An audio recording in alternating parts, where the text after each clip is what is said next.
Mermaid पानी की एक काल्पनिक परी है जिसका सिर और धड़ मानव स्त्री का और नीचे का हिस्सा मछली का होता है। मरमेड दुनिया के कई संस्कृतियों के लोक कथा में पाई जाती है जिसमें नियर ईस्ट, यूरोप, अफ्रीका और एशिया शामिल है। मरमेड को कई बार बाढ़, तूफान और समुद्री जहाज़ों के डूबने जैसा दुर्भाग्यपूर्ण घटनाओं में जोड़ा जाता है। कई अन्य संस्कृति में मरमेड को दयालु, उपकारी मानव को वरदान देना या फिर उसे प्यार करने वाली एक खूबसूरत जलपरी माना जाता है। मरमेड के कुछ विशेषताएं ग्रीक माइथोलॉजी के सिरोन से प्रभावित है। हालांकि ऐसे कोई सबूत नहीं है कि मरमेड का अस्तित्व लोक कथाओं से बाहर भी है। फिर भी मरमेड दिखने की खबरें आज भी सुनने को मिल जाती है। आइए जानते हैं विश्व में कहां कहां और किन किन संस्कृतियों में मरमेड का उल्लेख मिलती है। नियर ईस्ट और एंशियंट ग्रीस। पहली मरमेड की कहानी आसिरिया में 1000 ईसा पूर्व में प्रकाश में आई। अटार्गिस देवी, जो कि आसिरिया की रानी की मां थी, एक चरवाहा से प्यार करती थी जिसे उसने अनजाने में मार डाला। शर्मिंदगी के कारण वो एक तालाब में कूद गई और मछली का रूप ले लिया, लेकिन पानी उसका अपार सौंदर्य छुपा नहीं सकता था, जिसके वजह से उसने मरमेड का रूप धारण किया, जो कमर के ऊपर से इंसान थी।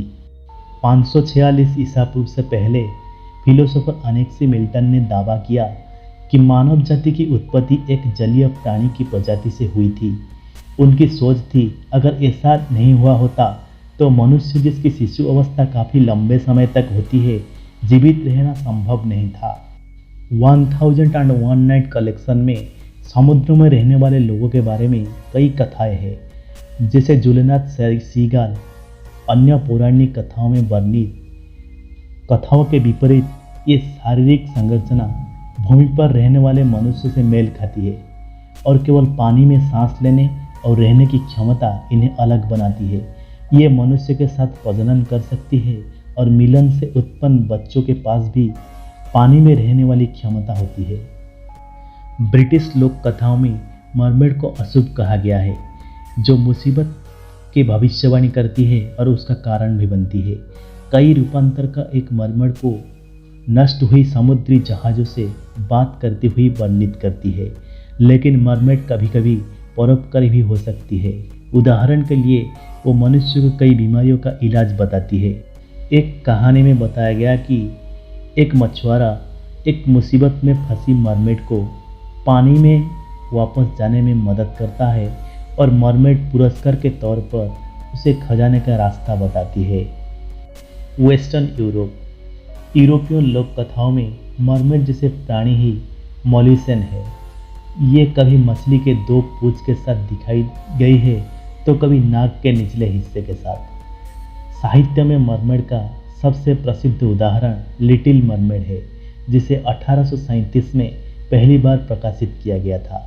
1990 में वाल्ट डिज्नी लिटिल मरमेड की कहानी पर आधारित एक फुल लेंथ एनिमेटेड फिल्म भी रिलीज की थी। Eastern Europe. रसल कास ग्रीक सीरीज की शिलाभिक प्रतिरूप है। आमतौर पर वो ऐसी महिलाओं की भूत है जो अपनी शादी से पहले ही हिंसक या असमय मृत्यु को प्राप्त हुई है, जैसे कि हत्या या आत्महत्या से, और खासकर डूबने से।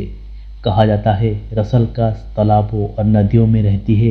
वो लंबे पीले हरे बालों वाली और पीली त्वचा वाली खूबसूरत युवतियाँ जैसी दिखती है, जिन्हें अंधेरे पड़ने के बाद चांद के तले एक साथ नाचते देखा जा सकता है। वो युवा पुरुषों को उनका नाम से पुकार कर उन्हें पानी की तरफ आकर्षित करती है और डुबाकर मार देती है।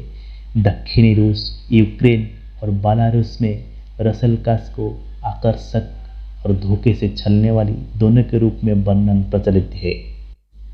चीन।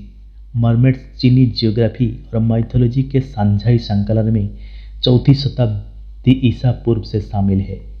15वीं सदी में संकलित चीनी साहित्य में मरमेड के बारे में बताया गया है, जो रोती थी तो उसका आंसू मोती बन जाते थे।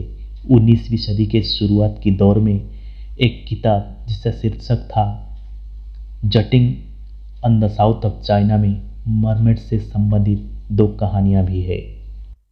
अफ्रीका।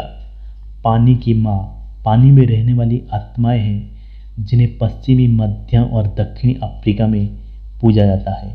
कैरिबियन में रहने वाली अफ्रीकन प्रवासी भी इसकी पूजा करते हैं। ये आमतौर पर महिलाएं होती है, उन्हें शैतानी प्रवृत्ति का माना जाता है और अक्सर खतरनाक मोहक महिलाओं का रूप धारण कर पुरुषों को ललचाकर उन्हें मौत का घाट उतार देती है।